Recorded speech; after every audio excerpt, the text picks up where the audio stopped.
اللهم صل على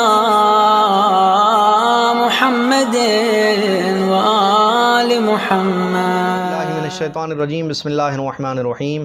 الحمدللہ رب العالمین. الصلاۃ والسلام علی محمد وآلہ الطیبین الطاہرین.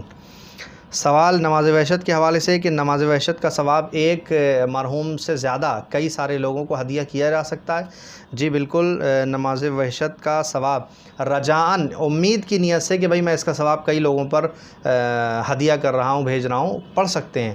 سوال کیا گیا آغا سے سیسانی صاحب سے حفظہ اللہ کہ میں اس رات نماز وحشت اس نیت سے پڑھوں کہ اس رات جتنے بھی مومنین اس دنیا سے رخصت ہوئے ہیں یا میرے شہر سے گئے ہیں، انتقال ہو گیا ہے، ان سب کو اس کا ثواب بھیجوں تو کیا میں پڑھ سکتا ہوں؟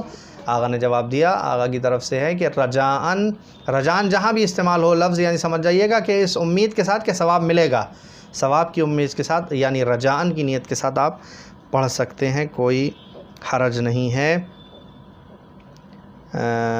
سوال ہے زرین کولکتہ سے ہیں کہ خواتین اپنے اعزاء و اقارب کی قبر پہ جا سکتی ہیں؟ قبرستان خواتین کا جانا کیسا ہے؟ تو خواتین قبر پہ جا سکتی ہیں، کوئی حرج نہیں ہے. خواتین فاتحہ پڑھ سکتی ہیں، قبور پہ جا سکتی ہیں.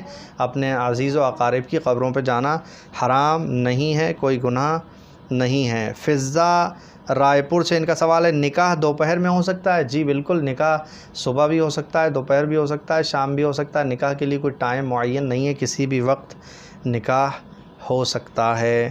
درخشاں بہار سے ہیں، ان کا سوال ہے کہ بیٹی اپنے پیسے سے اپنے والدین کو حج کروا سکتی ہے؟ جی، اگر اللہ نے بیٹی کو نوازا ہے تو بیٹی اپنے والدین کو حج کروا سکتی ہے. اگر والدین کے پاس اپنا پیسہ نہیں ہے تو والدین کے اوپر حج واجب نہیں ہے، چونکہ حج اسی پر واجب ہے جس کے پاس استطاعت ہوتی ہے.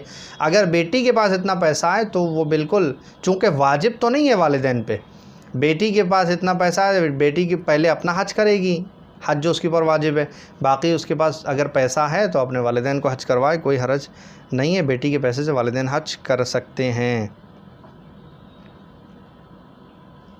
نماز میں اگر لباس پر کوئی پرندے یا جانور کی تصویر بنی ہوئی ہے تو کیا نماز ہو سکتی ہے؟ جی، نماز پڑھنا مکروہ ہے اس لباس میں یا اس جگہ پہ جہاں سامنے دیوار پہ کسی جانور یا کسی بھی حیوان کی یا انسان کی تصویر بنی ہو جو آپ کو بھٹکا رہی ہے، آپ کا ذہن ادھر ادھر لے جائے گی، اس لیے نماز پڑھنا مکروہ ہے. اس کے سلسلے میں تفصیلی جواب پچھلے پروگرامز میں دیا جا چکا ہے.